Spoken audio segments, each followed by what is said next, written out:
नमस्कार, स्वागत आपका हरियाणा न्यूज़ 24 पे। मैं हूं मुन्ना लंबा, मेरे सहयोगी विनय सिंधु के साथ। हम मौजूद आज खरखोदा में, और खरखोदा में ऐसी जगह बैठे हैं जहां पे थोड़ी देर भी बैठना बड़ा मुश्किल हो रहा है। यहाँ दुर्गंध मार रही है यहाँ पे। और खरखोदा की तस्वीर हम आपको दिखा चुके हैं एसडीएम कार्यालय के सामने। और मेरे साथ एससी वर्ग के चेयरमैन हैं जेजेपी पार्टी से पवन खरखोदा। तो साहब पूरे हरियाणा के चेयरमैन तो कई विषयों पे बातचीत करेंगे। तो सबसे पहले चेयरमैन साहब भी मेरे साथ मौजूद हैं और हरियाणा सरकार डिप्टी सीएम दुष्यंत चौटाला भी देख रहे हैं। थोड़ी तस्वीर दिखा दीजिए, खरखोदा की तस्वीर दिखा देते हैं। 200 करोड़ रुपए सीएम अलाट कर चुके हैं यहाँ पे, लेकिन लगता है कि यहाँ पे एक पैसा भी नहीं लगा है अब तक। सर, आपका बहुत बहुत स्वागत है हमारे हरियाणा न्यूज़ 24 में। आपके सभी दर्शकों को मेरा सादर नमस्कार। और खरखोदा की स्थिति के बारे में जहाँ तक आपने चर्चा की कि मेरे जो राजनीतिक जीवन की बात कर लो, चाहे मेरी उम्र की बात कर लो, तो 95 के बाद इतनी बारिश मैंने पहली बार देखी है। और बारिश में अव्यवस्थाएं तो होती हैं जी। सब ये बारिश की बात नहीं है, ओवरफ्लो होकर नाला गंदा पानी आ रहा है। ये देखो, ये जो दोनों तरफ नाले बने हुए हैं तो इनकी पानी का निकासी का नहीं है। और इसका प्रॉपर तरीके से हमने एक प्रपोजल तैयार करके सीएम साहब को, डिप्टी सीएम साहब के पास भी भिजवाया है। सब 6 महीने सरकार डिप्टी आपने प्रोजेक्ट तैयार करके भिजवाया है पवन खरखोदा जी, और 6 महीने आपके सरकार को बचे हैं जुम्मा। तो सब टेंडर पास करेंगे या फिर काम करवाएंगे, नाले की खुदवाई करवाएंगे, काम करवाएंगे? अगली सरकार करेगी, आप ही करेंगे टेंडर पास करेंगे? देखिए, पहले तो मैं थोड़ी सी आपकी बात को थोड़ा सा मोड़ रहा हूँ। पूरी 1.5 साल अभी सरकार का कार्यकाल है और पूरा कार्यकाल हम पूरा करेंगे। और इस सरकार के कार्यकाल को हम पूरा 5 साल का कार्यकाल नहीं कह सकते, क्योंकि 2 साल 2.5 साल लगभग कोरोना काल में निकल गए। वो पूरी वैश्विक महामारी बीमारी थी। और फिर लगभग मैं मान के चलता हूँ कि 1 साल हमारा किसान आंदोलन में भी। तो लगभग मैं ये मानता हूँ कि 1.5 साल की ही हम जिम्मेवारी की सरकार कह सकते हैं। और जो 3.5 साल में हम काम नहीं कर पाए, हमारा उनका प्रयास है और हमारा भाव भी है कि हम 1.5 साल में उन कार्यों को गति देने का काम करेंगे। मेरे साथ एससी सेल के चेयरमैन पवन खरखोदा जी मौजूद हैं। पूरा हरियाणा में लगभग सिर्फ 3 जिले छोड़ के, 3 ब्लॉक छोड़ के पूरा हरियाणा लगभग चमन बन चुका है। सड़कों का जाल बिछा दिया गया है। छोटे छोटे गांव में बड़े बड़ी चौड़ी सड़कें बिछा दी गई हैं साहब। बड़े बड़े पाइपलाइन बिछा दी गई हैं, पानी निकासी, पीने के पानी की, लाइट की सुविधा। और 6 राष्ट्रीय राजमार्ग निकल चुके हैं और वहाँ पे लाइट, सब कुछ व्यवस्था अच्छी है। लेकिन खरखोदा की बात आए तो साहब, जब टेंडर पास करवाने हैं, 1.5 साल बचे हैं, चेयरमैन साहब इस तरीके की बातें कर रहे हैं, थोड़ा हजम होना। अगर आपके कहीं ना कहीं दिमाग में कुछ है तो आप अपनी कमेंट में राय अपने लिख डालिए, क्योंकि ये भी जानना ज़रूरी है कि 1.5 साल बचे कहाँ पे हैं। क्योंकि आचार संहिता लग जाती है, 1-1.5 महीने पहले ही चुनाव की प्रक्रिया शुरू हो जाती है, काम ख़त्म हो जाते हैं, लोग वोटों में लग जाते हैं। तो साहब जुम्मा 12 महीने लगा लीजिए। अगर आज से हम नाले की खुदाई करेंगे तो पूरा खरखोदा का 2 साल में नालों का निर्माण कार्य पूरा होगा। चेयरमैन साहब बता दीजिए। देखिए, जैसे आप एक चीज़ देखिए, जैसे हम घर का निर्माण करते हैं, वो ऐसा तो नहीं कि वो एक दिन में पूरा हो जाता है। बड़े प्रोजेक्ट हैं और उसमें समय लगता है। और पहली बार किसी ने सुध ली है, मैं ये कह सकता हूँ। और जहाँ तक खरखोदे के कार्य की बात है, खरखोदा में दुनिया का सबसे बड़ा मारुति का प्लांट लेके आए। आज के दिन सबसे बड़ा मुद्दा रोजगार का है। और मैं ये मानता हूँ कि 2024 में नवंबर-दिसंबर में खरखोदा में मारुति का प्लांट जब बन के तैयार हो जाएगा तो लाखों लोगों को रोज़गार भी खरखोदा हल्के की धरती से ये हमारे लोग देने का काम करेंगे। और हमारा तो वादा था कि अगर हम सत्ता में आते हैं तो पहली कलम से 75% का प्राइवेट सेक्टर में रिजर्वेशन देने का काम करेंगे। और जिसकी शुरुआत आपके मारुति से हो रही है। मारुति की बातचीत करें तो मारुति प्लांट से हम आए हैं। 500 किसानों ने वहाँ पे धरना प्रदर्शन कर रखा है साहब। ज़मीन उनकी चली गई है, प्लाट मिल नहीं रहे हैं और उनके जगह और किसी को प्लाट अलाट कर दिए गए हैं। ऑफिस में जाते हो तो धक्के मार के भगा रहे हैं उन किसानों को साहब। दुकानें अलाट कर दी गई हैं बगैर किसी नोटिस के, बगैर किसी घोषणा के। दुकानें व्यापारी लोग ले गए। और वहाँ भी अगर किसी किसान को कोई प्लाट दिया भी जा रहा है तो वहाँ उनसे मोटी रिश्वत ली जा रही है, किसानों ने कहा है। तो सब ये कौन सा, क्या समझ में नहीं आया। आपकी सरकार, आप दावे बहुत कर रहे हैं, लेकिन वहाँ किसान भी तो रो रहे हैं खड़े खड़े। यहाँ ये लोग बैठे हैं 4-5 दिन से, आप कह रहे हैं ये पानी। अरे सर ठीक है, नाले मत बनाइए, लेकिन जो हाँ एसडीएम साहब बैठते हैं, जिले के कलेक्टर बैठते हैं साहब, उनकी ये हालत हो तो फिर और जनता कहाँ यहाँ से देख के वापिस चली जाएगी। देखिए कल बारिश रुकी है और अब ये और व्यवस्थाओं में लगे हुए, कहीं नहरें ओवरफुल हैं, कहीं ड्रेनेज सिस्टम ओवरफुल हैं। तो पहले खेती को बचाने के लिए संघर्ष जारी है, उसके बाद फिर ये सरकारी दफ्तरों को भी जहाँ भी असुविधा हो रही है तो उनको भी दुरुस्त करने का काम। उसके बाद अगली सरकार नहीं सर, मैं कल की बात कर रहा हूँ, आज की। तो आज तो सारे प्रशासन मौके पे, सारे फील्ड में है, आप देख सकते हो। और जहाँ तक बात आपने कार्य की तो भाई पवन खरखोदा के हाथ में जो है, और सबसे बड़ी बात क्या है कि हमारा सरकार में हम साझेदार हैं, पूर्ण तरीके से हमारी सरकार नहीं है। और फिर भी आप चाहे दुष्यंत जी की सिरसा कोठी की बात कर लें, चाहे दिल्ली कोठी की बात कर ले, चाहे चंडीगढ़ कोठी की बात कर ले, आपको हज़ारों की संख्या में लोग मिलेंगे। और जो आदमी लोगों की समस्याएं सुनता है या जिसके काम करता है, उसी के दरवाजे पे भीड़ होती है। तो हम निरंतर लोगों के बीच में उनके कार्य भी कर रहे हैं, और हो सके भी हमारे से भी सभी कार्य ना हो पाए हों, लेकिन हमारे सेवा भाव में और कार्य करने में हम कहीं कोई कोताही नहीं बरत रहे। सब 200 करोड़ का हिसाब कौन लेगा? राम मनोहर जी ने कहा 200 करोड़ रुपए दे चुके हैं सीएम साहब यहाँ पे, और मुझे लगता है 200 करोड़ साहब ये 3, साढ़े 3, 4 साल में गए कहाँ वो 200 करोड़? ये उसके हिसाब कभी आपने मांगा? देखिए प्रजातंत्र में सबका अधिकार है, सबके अपने राइट हैं कि कहीं कोई गलत हो रहा हो उसकी आवाज़ उठाने का अधिकार। और मैं इनको बधाई देता हूं कि इन्होंने कम से कम जहां अन्याय हो रहा है, गलत हो रहा है, उसकी आवाज़ उठाने का इन्होंने काम किया। और 20 तारीख को सीएम साहब आ रहे हैं खरखोदा, उनसे मिलके और इन समस्याओं का जो भी इन्होंने मांगे रखी हैं, मैं पूरी तरीके से इनके साथ हूं और इनके धरने का समर्थन करता हूं, और इनकी मांगों पर पूरा विचार किया जाएगा। तो हमारे साथ पवन खरखोदा एसएसएल के चेयरमैन हरियाणा प्रदेश के बने हुए मेरे साथ खास बातचीत में इन्होंने कहा चलो मांगे, इन्होंने अपना धरना प्रदर्शन किया है। था धरना प्रदर्शन कर तो लिया, सीएम से लेकर राष्ट्रपति से लेकर प्रधानमंत्री से लेकर चपरासी तक नाक रगड़ चुके हैं। ये कितनी फाइलें, कितने इन्होंने लेटर डाले हैं, कोई सुनने वाला नहीं है साहब इनकी। तो जाए अब कहाँ पे, किसके पास? कोई भरोसा नहीं है। अभी ये वो सभी लोग बोल रहे थे किसी पे भरोसा नहीं है आज हमें, हमारी कोई सुनने वाला नहीं है धरती पे, किसके पास? तो देखिए जब ये मेरे को बेटा मानते हैं, अपने घर का सदस्य मानते हैं, तो किसी न किसी पे तो विश्वास करना पड़ेगा।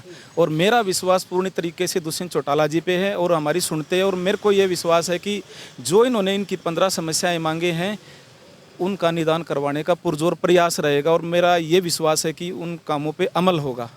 पवन खरखोदा जी, विश्वास तोड़ा किसने? आप लोगों ने तो तोड़ा इन लोगों का। अब ये विश्वास किसी पे क्यों नहीं कर पा रहे? सबके पास लेटर डाल चुके, जा चुके, तो तोड़ा किसने? आपकी सरकार ने, आपकी डबल इंजन की सरकार ने। देखिए आपकी बात से मैं पूर्ण तरीके से सहमत हूँ। कहीं कोई कोताही बरती गई तभी तो ये समस्या आई। अगर समय पे सारे कार्य होते तो इतनी बड़ी बात नहीं होनी थी। तो जहाँ भी कोताही है उन पे सख्त कार्रवाई करवाने का हमारा पूरा कोशिश नहीं, पूरा पुरजोर प्रयास रहेगा, और इसमें कार्रवाई करवाएंगे। जहाँ भी किसी ने गलत किया है उसको सलाखों के पीछे जाना पड़ेगा। सर पवन खरखोदा जी चौथे दिन पहुँचे आप खरखोदा से? तीसरे दिन मैं जी चंडीगढ़ फंसा हुआ था, पानी जैसे ही कम हुआ मैं रात में 3-3 फुट पानी में आया हूँ।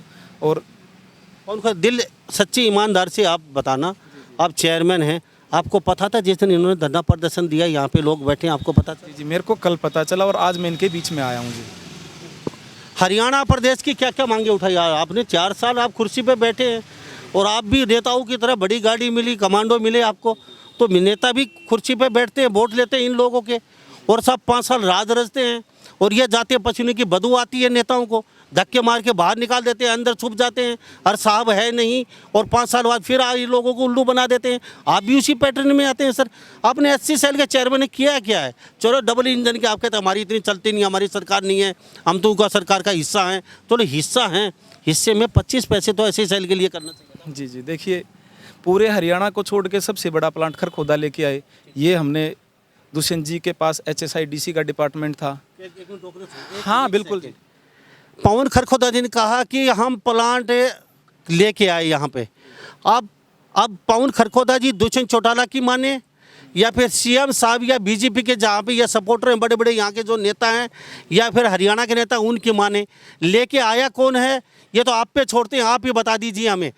हाँ नहीं, लोग तो मानते नहीं है ना। सीएम साहब यहाँ पे रैली करके जाते हैं तो हम लेके आए पीठ थपथपा के गए हैं पूरी, सीएम साहब पूरी कॉन्फिडेंस के साथ, ये हमारी देन है, ये सौगात हमारी है। आईएमटी ये जो भी डेवलपमेंट हुआ है ये बीजेपी सरकार ने किया और हमने किया है। देखो इसमें कोई दो राय नहीं, सीएम डिप्टी सीएम साहब की अच्छी ट्यूनिंग और दोनों मिलकर काम कर रहे हैं। और जहाँ तक बात मारुति की लेके आने की है, एचएसआई का डिपार्टमेंट किसके पास है? दुष्यंत चौटाला जी के पास है। तो मेरे को ज़्यादा कहने की बात नहीं कि भाई इसमें किसका ज़्यादा प्रयास रहा। प्रयास तो साहब सेंटर में सरकार बीजेपी की है, ये भी मत बोलना। वहाँ से इशारा होगा ना तो ही ये जो इतने बड़े बड़े जो चीज़ें आ रही है ना ऊपर के इशारे की भी। सर मैं हरियाणा की डबल इंजन की बात कर रहा हूँ। सीएम साहब के मन में कोई संशय नहीं है, डिप्टी सीएम साहब के कोई मन में कोई संशय नहीं है। दोनों विकास कार्यों को गति देने का काम कर रहे हैं। कहीं कोई अड़चन आ रही है तो उसका भी मिल बैठ के ही समाधान होता है जी। जैसे आज हमारे अंकल जी रामनिवास जी इनके साथी बैठे हैं तो हमारे संज्ञान में कोई बातें आई तभी तो हम उस पर आगे अमल कर सकते हैं जी। खुद आगे छोड़ते हैं, चलो इनका आपने वादा किया निवारण करवाएंगे, मिलना तो खुद भी मिल सकते हैं चेयरमैन साहब, आपकी ज़रूरत ही नहीं है इन लोगों को, ये खुद भी जाके मिल सकते हैं, लेकिन आपने वादा किया है इनका निवारण करवाएंगे। करवाऊंगा जी, हाँ बिल्कुल। मैं तो इनके धरने पे बैठ के कह रहा हूँ कि जहाँ कहीं भी कोई कमी है, किसी ने भी कोई थोड़ी सी भी हेराफेरी करी है तो उसके खिलाफ सख्त से सख्त कार्रवाई करवाएंगे जी। जी थैंक यू। अच्छा आप हरियाणा की बातचीत करें, कितने ज़िले में घूम चुके हैं? मैं लगभग सभी ज़िलों में गया हूँ जी। और सरकार में चेयरमैन तो अभी मैं 3 साल से बना हूँ। पहले भी मैं हर जगह हमने साइकिल यात्रा भी की है। वो पहले मैं जैसे दूसरी जगह कांग्रेस में चेयरमैन के बाद घूमे आप पूरे? हाँ पूरे हरियाणा में जाता हूँ। जो एससी सेल जो वर्ग आता है, कितने आपके ऑफिस हैं, कितने लोग अपने निश्चित कर रखे हैं और किन किन जिलों की आपने आज तक आवाज़ उठाई भाई एससी सेल जो नीचे जो लोग होते हैं, जो मजदूर वर्ग के, जो कारीगर, जो उनकी आवाज़ कितनी सक्षम है? या फिर आप भी 3 साल मजे? देखिए पहले तो मैं आपको थोड़ा सा दुरुस्त करूंगा। जैसे आपने कहा कि भी कमांडो वमांडो साथ लेके चलते, एक भी कमांडो में लिया नहीं। मेरे को 2 कमांडो मिले थे, पहले दिन से मैंने उनको छोड़ दिया था। मैं कभी मैं हल्के में मजदूरी करने वाला हूँ, फ़कीर आदमी हूँ, मेरा कोई दुश्मन नहीं है। और दूसरी बात ये कि जहाँ तक मेरे डिपार्टमेंट की एससी सेल के डिपार्टमेंट की बात है तो 22 ज़िलों में हमारे ऑफिस हैं। और कोरोना काल में भी मैं गर्व के साथ ये कह सकता हूँ कि मेरा अकेला ऐसा डिपार्टमेंट था कि जो कोरोना काल में भी जो लॉस में नहीं था। अच्छा अब हरियाणा प्रदेश से जो आते हैं, जो कारीगर मजदूर वर्ग के जो आपके पास डिपार्टमेंट चेयरमैन है, आप कितने संतुष्ट कर पाए हरियाणा वासियों को, जिसमें सभी जिले लगा लीजिए 22 के बाद? देखिए जो आप बात कर रहे हो वो डिपार्टमेंट मेरे पास नहीं, वो समाज कल्याण में मेरे पास है शेड्यूल कास्ट और फाइनेंस। हाँ जी। और फाइनेंस में भी ये है कि जो भी गरीब आदमी हैं जो 1,80,000 से जिनकी इनकम कम है उनको केवल हम लोन प्रोवाइड करवा सकते हैं। किसी ने कोई छोटा मोटा काम धंधा करना है, कोई छोटी दुकानदारी करनी है, कोई और कोई बिजनेस करना है। आंकड़े बता दीजिए कितने लोगों को करवाए 3 साल में आप? देखिए कोरोना काल को तो छोड़ दो जी, 2 साल लगा लीजिए जी। अब पिछले साल हमारा 15,000 लोगों को लोन देने का था और हम लगभग ये कह सकते हैं कि 15,000 में से 16-17,000 लोगों ने अप्लाई किया था। ऑनलाइन अप्लाई प्रोसेस था जी, जिनके डॉक्यूमेंट्स ठीक थे और जो एलिजिबल थे 92 लोगों को हम लोन दे पाए जी। बहुत थैंक यू सर, आपका बहुत बहुत धन्यवाद। इतना तो किया आपने, और क्या कार्य किए कुछ पता तो चले भाई। चेयरमैन साहब बन के बैठे हैं, अब दोबारा से जनता आपको बनाए या ना बनाए, आपको सराखों पे बैठाए ना बैठाए, कोई नेता आपको इतनी तजब्बो दे ना दे, क्योंकि बार बार पाउन खरखोदा पे तो लिखा नहीं है कि बार बार चेयरमैन साहब आप ही बनते रहेंगे। अब लोगों के लिए कुछ किया तो लोग आपको सराखों पे बैठाएंगे, क्योंकि यहाँ से आपको भी जिता सकते हैं लोग। देखिए मैंने 2 विधानसभा के चुनाव लड़े, 2014 में लड़ा खरखोदा से इंडिपेंडेंट, मैं थोड़ी वोटों से आ रहा, और फिर हमने मेहनत करी, लोगों के बीच में रहे, और उसका नतीजा ये है कि आज मैं गर्व के साथ ये कह सकता हूँ कि संख्या बल के आधार पे बेशक मैं हार गया आंकड़ों के आधार पर, लेकिन लाखों लोगों के दिल भी जीतने का काम किया। और पूरे हरियाणा में आज मैं 2019 का चुनाव जो पूरे हरियाणा में सबसे कम वोटों से मैं हार रहा हूँ जी, लगभग 1233 वोटों से चुनाव में खरखोदा से मैं आ रहा हूँ। पूरे हरियाणा में सबसे कम वोटों से शायद मैं आ रहा हूँ। तो लोगों का प्यार है और हमारे बड़े बुजुर्गों का मान सम्मान है। और जहाँ तक जीतने हारने की बात है मैं उस पर ज़्यादा विचार नहीं करता। हमारे परिवार हमेशा से सेवा भाव में रहा है। और महीने बचे सर, ये और बता दीजिए चलते चलते कितनी और लोग आपसे अपेक्षा करें 12 महीने में पवन खरखोदा जो चेयरमैन साहब? देखिए मैं तो लाइव आके भी मैं लोगों को ये कहता हूँ, चाहे किसी ने मेरे को वोट दिए हों चाहे आगे ना दे, लेकिन पवन खरखोदा से कोई काम हो सकता हो तो खरखोदा की बातचीत हटाइए, पूरे हरियाणा के लोगों को मैं शेड्यूल कास्ट आपका तो हाँ, तो मैं कभी मेरे पास आइए, जो मेरे से होने का होगा मैं उनका करता हूँ जी। और इसलिए आज लोग मेरे से खुश हैं। और ज़्यादा तो मैं कहता नहीं, 11 जून को मैंने रैली करी थी, आपने और लोगों की बीच, मैं किसी का पार्टी का नाम नहीं लेता, किसी ने लोकसभा की भी रैली की होगी, आप उससे खरखोदा की हल्के स्तर के लोग रैली का आप आकलन कर लो, आप बता दोगे उसमें कि भाई लोग कितना बदलाव चाह रहे हैं और लोग पवन खरखोदा के साथ हैं कि नहीं है। ठीक है जी। सर रामनिवास जी बता दीजिए, चेयरमैन साहब आपके समक्ष है, सरकार आपके द्वार सीधे चल के आई है, क्या कहेंगे? कितने संतुष्ट हैं आप पवन खरखोदा से? क्या वास्तव में आपके लिए कुछ कर पाएंगे? मैं पवन खरखोदा का ये हमारा बच्चा है और इसने जो यहाँ पहुँचा, पहले तो मैं इसका धन्यवाद करता हूँ। और जो आश्वासन दिया है ये अपने आश्वासन पर खरा उतरेगा। पूर्ण संतुष्ट हैं? हाँ, हम इस बात पर संतुष्ट हैं। अच्छा, और भी कोई पहुंचे आपके पास इनके अलावा? इनके अलावा कोई नहीं पहुँचा, यहाँ का प्रशासन भी नहीं पहुँचा, ना कोई और राजनेता पहुँचा। इसके दिल में यहाँ खरखोदा वासियों की कोई टीस थी, ये था कि भाई यहाँ को धरने पर बैठा है और गलत काम हुए हैं, और तो इसलिए यहाँ पहुँचे और इन्होंने मिलकर आश्वासन दिया। बाबा कितने संतुष्ट हैं? चेयरमैन साहब ने आश्वासन दिया यहाँ पे आके आपको? बिल्कुल संतुष्ट हैं जी। अच्छा, संतुष्ट हैं क्यों? मुकर गए तो नेताओं की कोई जबान थोड़ी होती सही नहीं है, थोड़ा सा वो कहते कुछ और करते कुछ। फिर बाद में देखा जाएगा जो भी होगा। चलो हाँ सर, मैं जवाब देता हूँ इस चीज़ का जी। देखो, वो कहते हैं ना कि हाथ कंगन को अरसी क्या और पढ़े लिखे को फारसी क्या। इन्होंने हमारे को देख लिया, हमारे परिवार को देखा। 40 साल मेरे दादाजी यहाँ से सरपंच भी रहे, पार्षद भी रहे और पंच भी रहे, एक चुनाव नहीं हारे। उसके बाद फिर मेरी ताई को यहाँ से चेयरमैन बनाया। अब आज भी मेरे फादर सबसे ज़्यादा उम्र के पार्षद हैं। 55 साल तक कोई किसी को लगातार बनाएगा क्या जी? आप बताओ जी। लोगों के काम करते। और फिर भी मैं ये कहता हूँ कि एक व्यक्ति पूरे हरियाणा में मेरे खरखोदा हल्के में ये बता दे कि भाई उस परिवार में ये कमी है। चलो, तो हम खरखोदा में मौजूद थे और यहाँ इन लोगों की आवाज़ तो उठाई है, लेकिन चलते चलते हमने शेड्यूल कास्ट और फाइनेंस वर्ग के जो चेयरमैन साहब हमारे साथ पवन खरखोदा, उनसे भी बातचीत की है। और जो भी फाइनेंस के लिए जो छोटा मोटा रोज़गार करना चाहते हैं, और आप हमारी खबरें देख रहे हैं, तो पवन खरखोदा जो चेयरमैन हैं इनसे बातचीत कर सकते हैं, दूरभाष पे मिल सकते हैं, या इनको मेल कर सकते हैं, या फिर आप इस व्हाट्सएप पे चैट कर सकते हैं। कोई छोटा मोटा अगर आपको ज़रूरत है, क्योंकि सरकार का खजाना लबालब भरा हुआ है, पैसे की सरकार के पास कभी कमी नहीं होती। आप उनमें कोई रोज़गार कर सकते हैं पूरा हरियाणा प्रदेश के शेड्यूल कास्ट के। तो सभी इन बातों के साथ मैं मुन्ना लांबा, मेरे से विनय सिंधु के साथ हरियाणा न्यूज़ 24। नमस्कार, जय हिंद।